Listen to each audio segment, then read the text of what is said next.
What is up guys, Jeffrey Gaming here and welcome to this video which will be all about F1 2016 and all the features and changes which are required for it.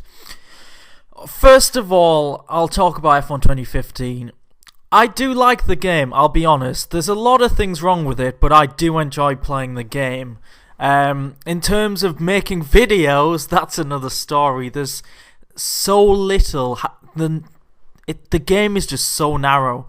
All I can do without being extremely creative is a career mode and maybe league race highlights, which kind of sucks a little bit, I must admit. In terms of the racing, I think it's a great game. The handling system is fantastic. If they touch that, then Codemasters have got serious problems. I think the car feels pretty much perfect and the best it ever has done. But for some reason, Codemasters, in terms of just the whole game, they seem to be taking features out left, right and centre. And why? Is it because they went on to next gen? I just don't know. And we all heard from the I heard someone mention that the old community manager didn't even know, for example, why the safety car was taken out. And that is one thing that is essential for an official F1 game, the safety car. It changes the whole complexion of the race if there's a crash. Instead of a car just disappearing and nothing happening, you need a safety car. It's the official game, for God's sake. It happens in real life, so it should be reflected in the official video game. So I don't have a clue why that was taken out. Red flags as well, not so much a biggie for me, but it's an official game, so it should be in. If there's realistically, it's only really going to happen at like Monaco and Singapore, and if the track's completely blocked, then what else are you supposed to do? In the current game, what's just going to happen? The cars are going to stay there glitching, blocking the whole track, and you're just stuck trying to push your way through. So that needs to be included. And just little things like off the grid, it's just foot on the accelerator at the moment. I'd rather there was a system where it was more realistic. You use well, obviously if you're on the pad or only have two pedals on the wheel, just, I don't know, press a button to leave or go up through the gears. Something like Project Cars, actually, their system's alright. You just flick the gear switch and away you go. So I think that would be something good to include. And then I'm going to keep going back to F1 2010 in this video, because that's got to be the best F1 game, and it was the first one on like the Xbox and PS, which doesn't shine a very good light on Codemasters. Things like the pit limiter, going into the pits, the amount of penalties I got from speeding in the pit lane, but it makes it more realistic and it gives you something else to think about, and you can have the option to turn them off. But for example, in league racing, having these things on would be awesome and make it more realistic. So yeah, slowing down for the pit limiter line, putting on the limiter, and then, I don't know, maybe something at the pit stops to vary it, because it seems like everyone has the same timed pit stop of like 2.4 seconds. Maybe a little mini game to press the buttons. I don't know, it's just all ideas really, but it's to make the game more interactive. Because in the pit stop phase, you just sit there for 30 seconds doing absolutely nothing. It's a bit stupid. In terms of racing, one of the biggies for me and for league racing, it annoys me so much, is corner cutting and track extending. How are we supposed to manage that? That's the question, because you can just constantly corner cut. It's an absolute joke. Offline, I think you do get penalties. I'm not one to corner cut on purpose. Well, I probably should have done to test it out. But online, for example, in league races, the amount of corner cut and track extender warnings you get, I see some people get 20 a race, and that's in a 50% race, and they don't get a penalty. I have never had a penalty online on F1 2015 for corner cutting. I can say that now. I'm not one to corner cut, but I have done it. When you're pushing on the track, obviously you're going to corner cut sometimes, and I've done it for, I'd probably say 3 laps in a row at most, and you don't get a penalty at all. The system's completely broken. I think there was a patch to make the system harsher, but I'm not sure if that's been on Xbox, but from what I've seen in the forums, it's just not working. They need to be harsher. Keep it between the white lines. Same in real F1 as well. But yeah, that's a few things to be added just in terms of the core racing. But overall, I think it's very good. The next thing I'd say is important, career mode. Actually have a career mode instead of season challenge.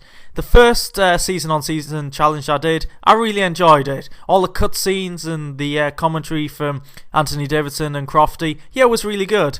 I got to my second one and they're saying the exact same things all over again.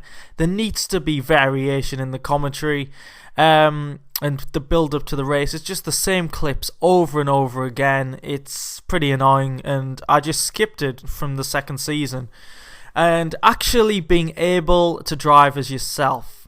That was a big thing in previous games. I really enjoyed that. Getting myself, like starting in a Marussia or something, making my way to the front of the field.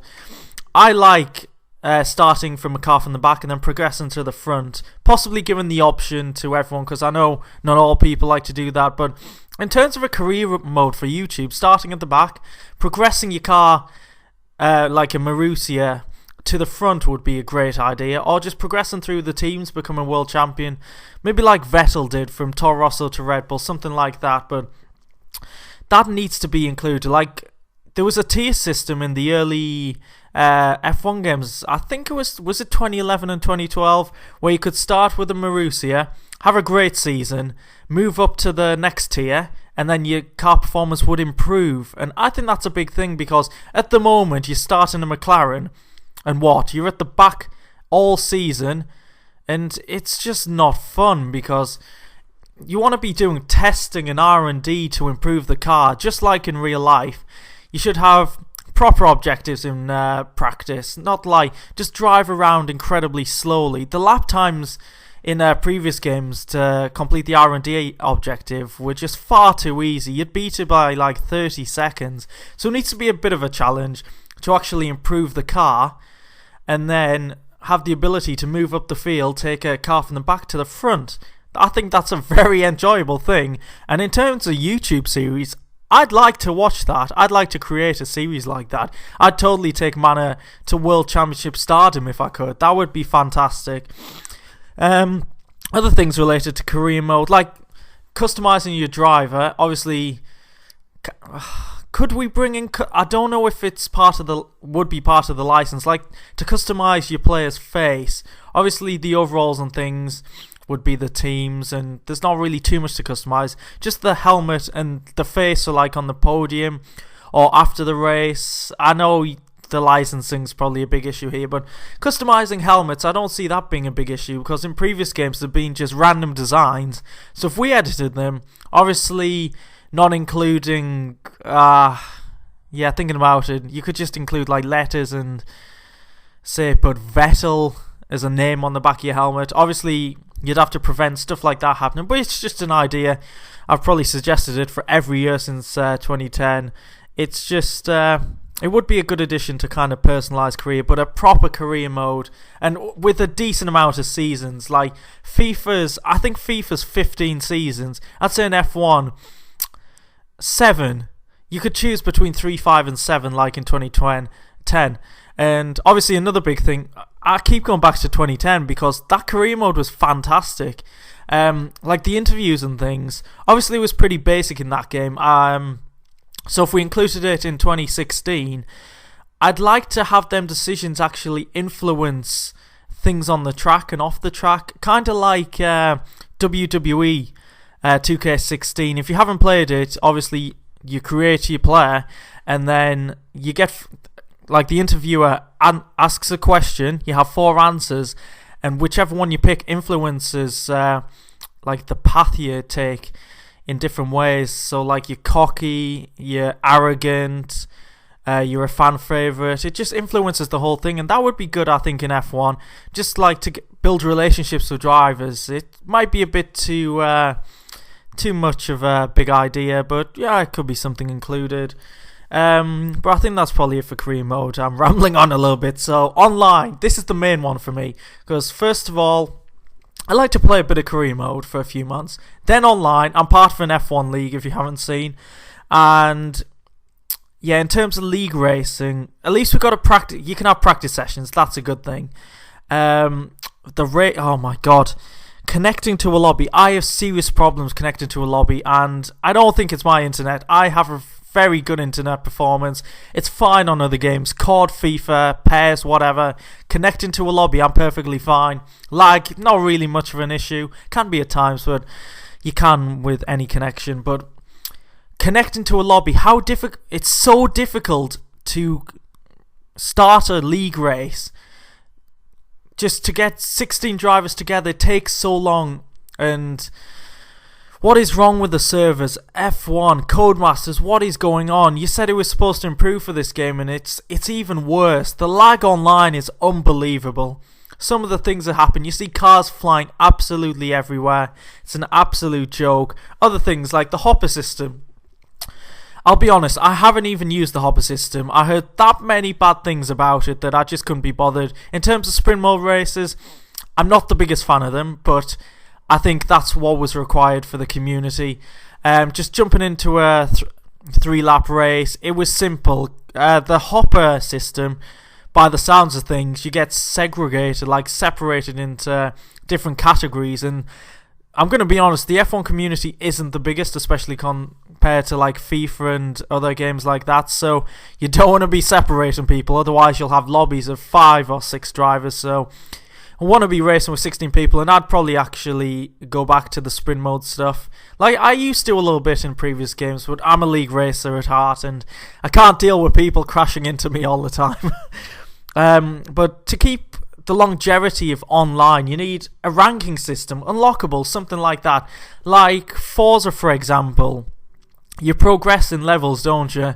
And I think you unlock different cars and things. I don't know if we could do that in F1, but in terms of a ranking system, we need a long ranking system, not just 1 to 50.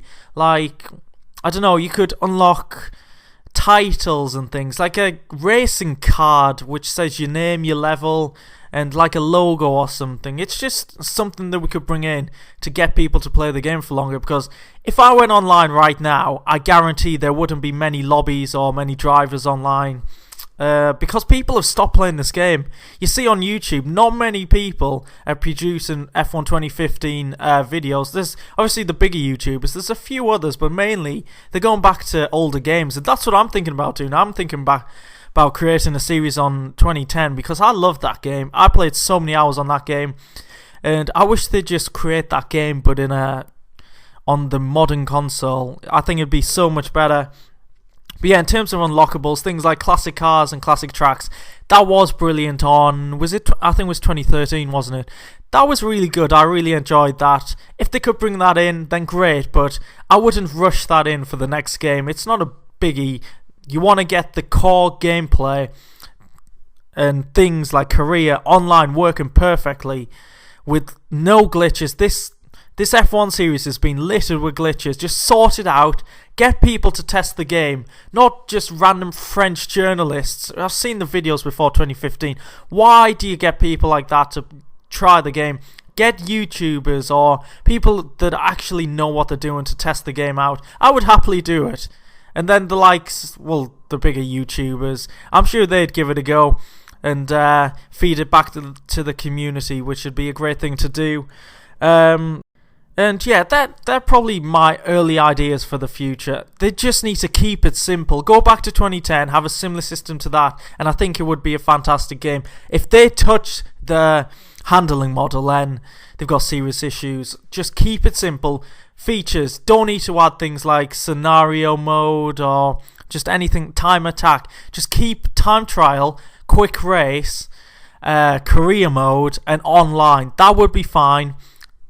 Implement all of my ideas that I've suggested, and then you will have a decent game as long as you cut the glitches out. It's really annoying. I've followed this series since 2010, and I just want it to succeed. It has potential to be a fantastic game, fantastic series. Just please, Codemasters, pull your fingers out, listen to the community, and you can have a fantastic game. So tell me your thoughts as well. If you agree, if you disagree, leave a comment, leave a like as well. Subscribe if you want to see more F1 videos, and I'll catch you in the next video. Goodbye.